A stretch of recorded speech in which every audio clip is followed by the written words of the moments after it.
ಎಲ್ಲರೂ ಎಸೆಯ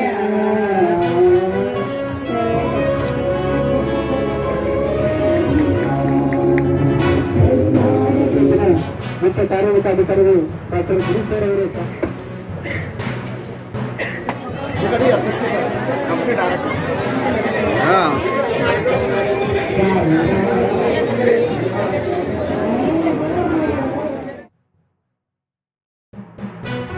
ಎಲ್ಲರೂ ಏನು ಹೇಳಿದ್ರು ಅಂತಂದರೆ ಈಗಾಗಲೇ ಅನ್ಎಂಪ್ಲಾಯ್ಮೆಂಟ್ ಜಾಸ್ತಿ ಆಗ್ತದೆ, ದಿವಸ ಜನ ಬಂದು ನಮಗೆ ಯಾವಾಗಲೂ ಒಂದು ಜಾಬ್ ಕೊಡ್ರಿ, ಉದ್ಯೋಗ ಕೊಡ್ರಿ ಅಂತ ಒಂದು ಅಪ್ಲಿಕೇಶನ್ ಕೊಡ್ತಾಯಿದ್ದಾರೆ.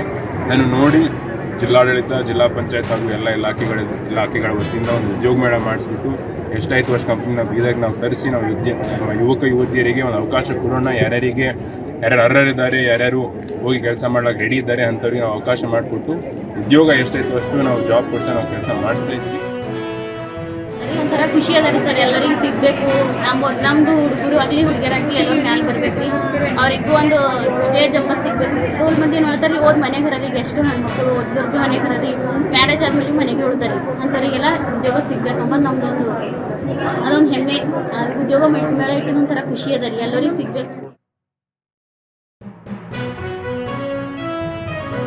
ಹುಡುಗರಿಗೆಲ್ಲ ಒಳ್ಳೇದಾಗುತ್ತೆ, ಆಪರ್ಚುನಿಟೀಸ್ ಬರುತ್ತೆ, ಎಲ್ಲರಿಗೆ ಎಕ್ಸ್ಪೀರಿಯನ್ಸ್ ಆಗುತ್ತೆ ಹೇಗಿರುತ್ತೆ ಅಂತ. ಇನ್ನು ಆಗೋದಿರೋನು ಹೋಗ್ಬಿಟ್ಟು ಮುಂದೆ ಎಲ್ಲರ ಹೋಗೋರಿಗೆ ಇದ್ರ ಬಗ್ಗೆ ಎಕ್ಸ್ಪೀರಿಯನ್ಸ್ ಆಗಿ ಅವ್ರು ಇನ್ನೊಂದ್ಸಲ ಟ್ರೈ ಮಾಡಬೇಕು ಅಷ್ಟೇ. ಇಲ್ಲಿ ಸಾಕಷ್ಟು ಕಂಪ್ನೀಸ್ ಅದನ್ನು ಬಂದಿದ್ದಾವೆ, ಅರೇಂಜ್ಮೆಂಟ್ಸ್ ಎಲ್ಲ ಕೂಡ ಚೆನ್ನಾಗಿ ಮಾಡಿದ್ದಾರೆ.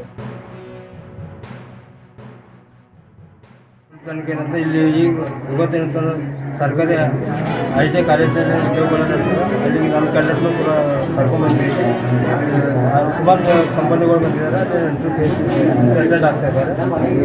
ಇದು ಏನಂತ ಬೀದರ್ ಜಿಲ್ಲೆಯಲ್ಲಿ ಒಳ್ಳೆಯದು ಅವಕಾಶ ಇದೆ.